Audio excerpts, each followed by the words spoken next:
Hi everybody, this is Boogess Reviews, and today I'm going to be doing a review on the NECA Texas Chainsaw Massacre 50th Anniversary Clothed Chop Top figure. So before we take a look at Chop Top, let's go ahead and take a look at the accessories that he comes with. So first up, he comes with his straight razor. This is the same straight razor that we saw used with the Hitchhiker figure. Up next, he comes with his hanger and his lighter there. And the lighter has some decent sculpt detail to it. I don't like the way the flame is painted. You get a tiny bit of like cream color here in the middle, and the flame itself is done in like this brownish orange color. I wish it would have been done brighter. I also wish that he could actually hold the lighter in his left hand. As you can see, he can't really hold any of the accessories in his left hand because of how wide it is. I really wish they would have fixed that. You know, he can't hold any of the accessories. He can't even hold the hanger properly because of the way that his hand is sculpted there. He can obviously hold the hanger properly in his right hand. He's got a very tight grip. It's actually a little tricky getting this into his right hand, but once you have it in there, it's a really tight grip. I definitely wouldn't recommend removing it once you get it in his right hand. Now, you can't actually get him to put the hanger up to his plate there. It's really tricky, and you definitely have to work with it, but it is possible. So yeah, you definitely have to fiddle with it and get it posed the right way to get the hanger up to his plate there. Up next, he comes with his purple glasses, and these look fantastic. They feel really brittle because of how thin they are, but they actually stay on his face really well. A lot of glasses that come with figures don't want to stay on the face. But yeah, it feels like a pretty secure fit on there, and it looks great. And finally, he comes with his wig. And this just does not sit on his head properly. If you have the glasses on with it, it just knocks them down. And he has so much room on his head that it really just kind of rests there. I wish it would have been a tighter fit. As you can see, it just wants to rock all the way around. So that is really irritating. It's like it's scaled up for a different scale figure. You know, this is an 8-inch figure, and I feel like it's scaled for like a 10-inch figure. He just has so much room underneath there, it's not funny, and is constantly falling off. So yeah, I'm glad that they include that as an accessory, but it doesn't even really work properly. So now, let's go ahead and take a look at this head sculpt. So taking a look at this head sculpt, I think this is a pretty decent likeness of Bill Moseley. You know, I don't think it's 100%, but I still think it's really good. I believe they used the original head sculpt and just used print tech on this one instead of the solid paint, and I think that really helps it to look like him. The details just look really good, like his gums, the paint variation there, the brown in between his teeth. They even printed on his facial hair right there, and that looks really good. You've got some texturing to his skin there. The hair, the little strands of hair is sculpted really nicely, but I feel like his hair was like a brownish color. If I remember right, I swear it was brown, and they did it in blonde with a black wash over top of it. So yeah, I might be remembering that wrong, but I was pretty sure that his hair was brown. They did actually texture where he's dug his the skin around his plate out. That actually looks really good. It's got some tones of pink and red around it. I think it's actually a base coat of red and then pink around it. I think that looks pretty good, as well as, of course, his plate. You can see it's actually dented right there. I do like that little detail. He has his necklaces of human teeth, and I feel like the teeth are just a little bit too large.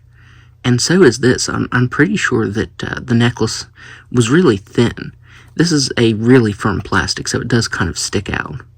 It's just cast in brown and has like a black color for the teeth painted over top of it, as well as a black wash. And then this one, it's just really hard to tell the details on it because they cast in this really dark brown color. Would have been cool if they would have redone this. I don't think that's quite accurate. I do like that he has a faux leather vest. The stitch work on that looks really good. I did notice, maybe it's because of copyright reasons, the text on his buttons isn't visible. This one's supposed to say hippie with a haircut, and this one's supposed to say, I think it's supposed to say don't be scared, I just ate. But yeah, it's just like these little tally marks. It doesn't even actually have words on it. Now this one does, Texas till I die. So they did actually put the words on that one. That's why I'm wondering if maybe these were trademarked or something is the reason they couldn't do that. But all the other patches look really good on there. I love the way that looks. I also like his tie-dye shirt too. On the original version, the tie-dye was very subtle and not accurate, but this one's a lot more accurate and it looks very nice. It's made of a really stretchy material, lays on the figure really nicely. I think that looks really good. Looking at the figure's hands, they're really detailed. Just all of the textures and the veins, that looks really good. Now on this side, on the right side, the joint right here just about ripped. His hands are made of a kind of rubbery material, and this joint just wanted to rip because of how stiff it was. On both sides, the joint is really stiff. I had to heat it up and sand the joints down just to be able to move his hands side to side, and even then it's still kind of limited. These joints are just way too big for the peg hole there. The tailored pants are really nice. They're actually made out of real blue jean material. The patches on here, I don't remember them being so pixelated. I could be wrong about that too, but I don't remember them looking that pixelated in the movie. I'm also wondering how these will hold up, because whenever I move the knee, you can see it's making a crease in these, because this feels, I don't know, it feels kind of rubbery. The transfer on this feels really weird, so I wonder if you move the figure around very much, if it's going to deteriorate that right there. So yeah, definitely be careful moving him around because of that. Like I said, there's already a crease developing in this one because of how I've moved the knee right here. And he has his sneakers. These are sculpted really nicely. I like how you can actually see the stitch work going up the sides right here. And you also get this kind of brownish wash over top of the soles right here, make them look kind of dirty. So I thought that was a really nice touch. So now, let's go ahead and go over his articulation. So he has a ball-jointed head that can look up all the way. He can't really look down that far. Whenever you move his head around, though, his necklaces will move all willy-nilly. He has shoulders that can move out all the way. Really nice swivel here at the bicep. Single-jointed elbows that can bend in that far.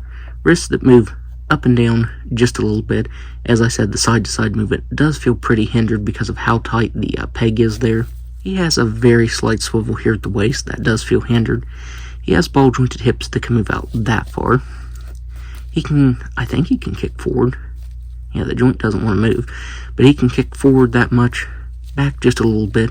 He has a swivel at the thigh, single-jointed knee that can move that much, and ankles that can move down all the way and up just a little bit. So for the size comparisons, here he is next to the Hitchhiker and the Pretty Woman Leatherface figure. Now this full wave is complete. So overall, despite having a few problems with this figure, I would still highly recommend picking him up. I was over the moon that NECA announced a re-release of him. That original version was insanely pricey, so I'm very happy that they re-released him. I think the likeness is way better than the original one. I won't say that it's still like 100% spot on, but it's still a really good likeness. I do think it resembles Bill Moseley as Chop Top. I also forgot to mention it would have been really cool if for this re-release version he came with a hand holding up the peace sign. I think it was a missed opportunity not to include that with this figure. So even though I did have my complaints with this figure, I'd still recommend picking him up, especially if you're like me and missed out on the original release. I think it's really good that NECA re-released that so that everyone that wanted one would be able to get one. You know, you wouldn't have to give the outrageous eBay prices for him. So, that's my review. If you like this review, be sure to hit the like button and subscribe to my channel. Thanks for watching.